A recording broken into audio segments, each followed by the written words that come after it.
गुरु मुझ में और मैं सतगुरु में। तो सबके हृदय के अंदर भगवान है, उसको जानना चाहिए, उसको पहचानना चाहिए और पहचानने की शक्ति सतगुरु ही दे सकता है।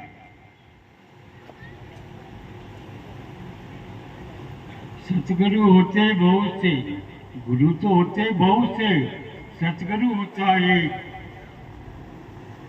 वो श्रुति शिखा का उपदेश दे, मुक्ति करावे, ज्ञान देवे विवेक। अब हम इस सत्संग के अंदर यानी गुरु 3 प्रकार के रास्ते बताते हैं। एक तो भक्ति का, एक योग का और एक ज्ञान का। गीता में भी ये तीनों रास्ते हैं जो भगवान बताते हैं जीव को कि भक्ति से भी भगवान मिलता है, यानी सगुण भगवान मिलता है, निर्गुण भगवान नहीं मिलता। निर्गुण भगवान तो ज्ञान से ही प्राप्त होता है। और योग के अंदर जो योगी गुरु होता है वही योग सिखा सकता है। अपने आप योग करेगा तो वो पिछड़ जाएगा, क्योंकि ये तीनों मार्ग ऐसे हैं कि बिना गुरु के चल नहीं सकता।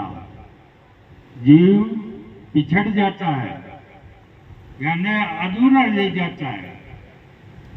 कोशिश कितना भी करे लेकिन सतगुरु के बिना, क्योंकि सतगुरु रास्ता बताने वाला है। चलना खुद को पड़ता है लेकिन रास्ता सतगुरु बताता है।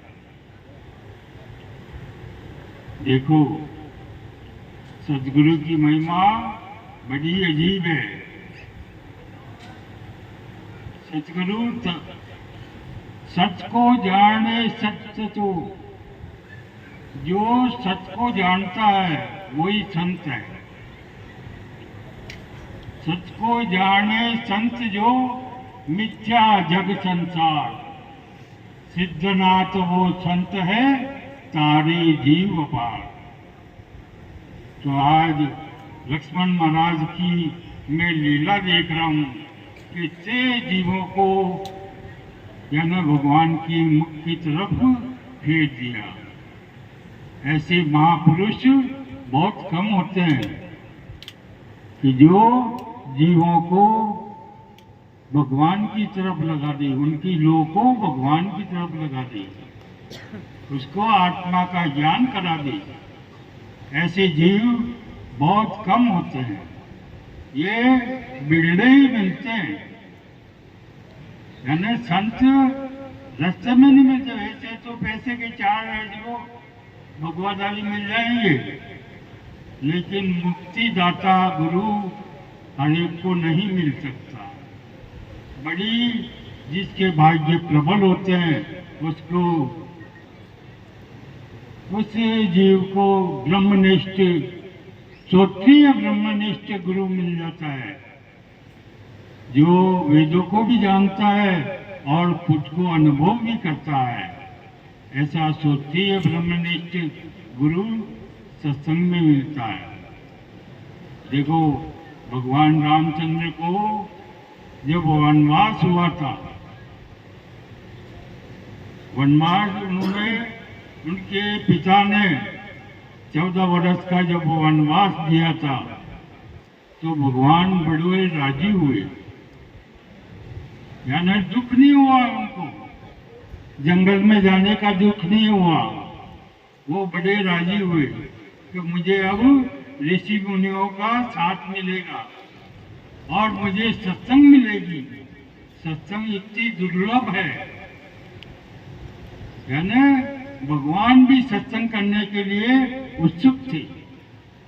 वो भी चाहते कि ऋषि मुनियों के साथ जाके उनके वचन सुन के वो भी इस सत्संग के लिए ललायत रहते थे।